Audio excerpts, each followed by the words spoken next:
Everyone, good morning. আজকে কিন্তু rainy day. ভোর রাত থেকে বৃষ্টি শুরু হয়েছে। চারি পাতাগুলো দেখো, গাছের একদম পুরো সবুজ, আর চারিদিকে জল, ছাদে টাদে সব জল হয়ে গেছে। ঘুম থেকে উঠে মিঠির জন্য খাবার করে টিফিন প্যাক করে সব রেডি। এখন মিঠি যাচ্ছে এক্সাম দিতে। আজকে ওর সায়েন্স এক্সাম। আজকে হলে মোটামুটি লেখা পরীক্ষাগুলো কমপ্লিট হয়ে যায়। আর ভাই এখন দিদি যেহেতু স্কুল যাচ্ছে, ওকে তো একটু আটকাতেই হয়েছে, না হলে তো পাই পাই করে দৌড় লাগাবে দিদির পিছন পিছন। আর দেখো কিভাবে তাকিয়ে আছে। ভালো করে আজকে দিনটা পরীক্ষাটা দিই, তারপরে খালি কম্পিউটারটা বাকি, তাহলেই মোটামুটি 7 ক্লাসটা কমপ্লিট। দিদিভাই চলে গেছে আর ওর ব্যাস। এখন এত সুন্দর ওয়েদার, জানলা দিয়ে দেখবে না। চলো ওঠো।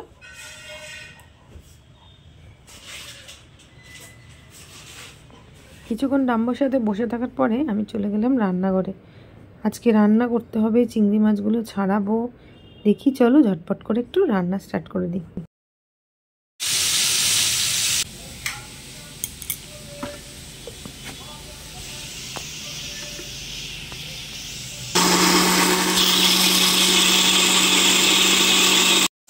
আজকে ঠান্ডা ঠান্ডার দিন, আর ভাবছি কী রান্না করবো। তো চলো আজকে তোমাদের সাথে শেয়ার করছি এঁচোড় চিংড়ি আমি কীভাবে রান্না করি। তোমরা নিশ্চয়ই অনেকে অনেকভাবেই রান্না করো, কিন্তু আমার রেসিপিটা একটু তোমাদেরকে দেখাই। আমি প্রথমে এঁচোড়টাকে কেটে ভালো করে ধুয়ে নুন হলুদ দিয়ে সিটি মেরে নিয়েছি। এই যে সিটি মেরে নিয়েছি। আর এইদিকে তেল গরম হয়ে গেছে, আলু ভেজে রেখেছি। এখন তেলের মধ্যে পেঁয়াজ, আদা, টমেটো, রসুন,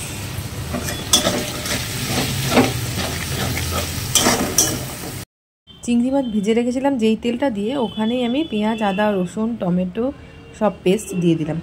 আর গোটা জিরে ফোড়ন দিয়েছি আর তেজপাতা দিয়েছি। এবার মশলাগুলো ভালো করে ভেজে যতক্ষণ না তেল ছাড়ছে ততক্ষণ এরমভাবে কষাতে থাকবো। তারপরে ওটার মধ্যে এক এক করে মশলাগুলো আমি অ্যাড করে দেবো। যেমন তোমার নুন, হলুদ গুঁড়ো, জিরে গুঁড়ো, ধনে গুঁড়ো, শুকনো লঙ্কা গুঁড়ো। তো বাবা চলো আমি মশলাগুলো মিশাতে থাকি আর কষাতে থাকি।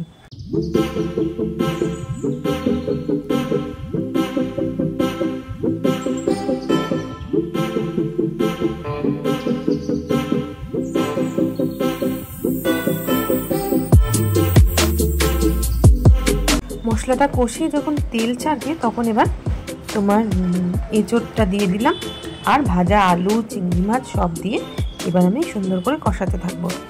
আর কষাতে কষাতে দেখো একদম তেল বেরিয়ে এসছে। তারপরে গরম জল করে ওটার মধ্যে মিশিয়ে দেবো।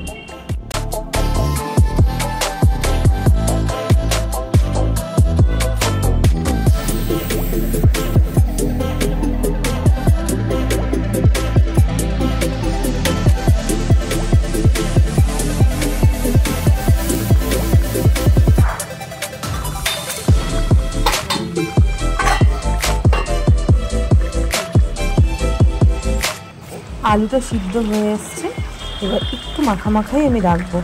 রুটি দিয়ে খেলে না একদম শুকনো খাওয়া যায় না। তো চলো এবার গরম মশলাটা ওর মধ্যে অ্যাড করে হয়ে গেছে আমার এঁচোড় চিংড়ি কমপ্লিট।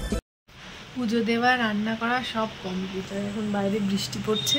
মিঠির আজকে সায়েন্স পরীক্ষা, তো স্কুল গেছিলো, এখনও তো ফেরেনি। কি তাই ভাবছি যে বৃষ্টির মধ্যে কি করে ফিরবে। সকাল থেকে আজকে কন্টিনিউ বৃষ্টি হয়ে যাচ্ছে।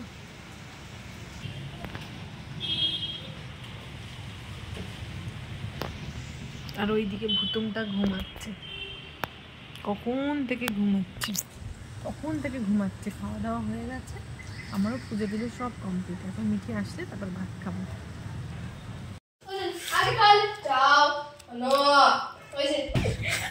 কি হয়েছে? দিদিভাই এক্সাম শেষ, কি মজা। এবার আমরা দুষ্টুমি করব, খেলবো, কত কিছু করবো। আদর। দে চুলটুল ছিঁড়ে দে চুলটুল ছিঁড়ে আপ করো। Very good boy. বাস হয়ে গেল। দেখো আমার তোর তো বেবিটাকে দেখো, কোলে বসেছে।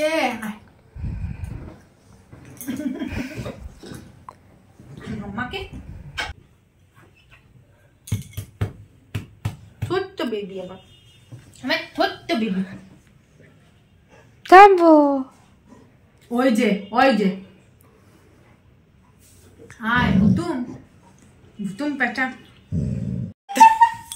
নে নে নে এবার নে। দিদি ওকে ভয় দেখিয়েছিল আর ও এবার দেখে ভয় দেখানো বের করে দিয়েছে। কি দুষ্টুমি! আরে বাবা, থাক থাক থাক ডাম্বো, অর্ধেকটা বুকের ওপর উঠে।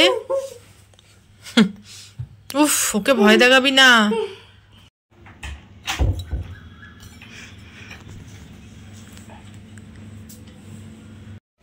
ব্যাস,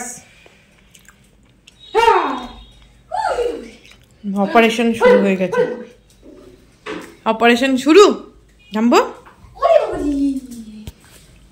পুতুল নিয়ে খেলা স্টার্ট। আর দিদির তো আজকে পড়াশোনার কোনো চাপ নেই, একটুখানি দেখে নিল, তারপরে কালকে পড়বে বলছে, আজকে দিনটা রেস্ট। তো চলো, ওরা এখন ওদের মতো খেলা করুক, ভালো থাকুক। আর তোমরাও সবাই ভালো থেকো, সুস্থ থেকো, আর আমাদের চ্যানেলটাকে সাবস্ক্রাইব করে দিও।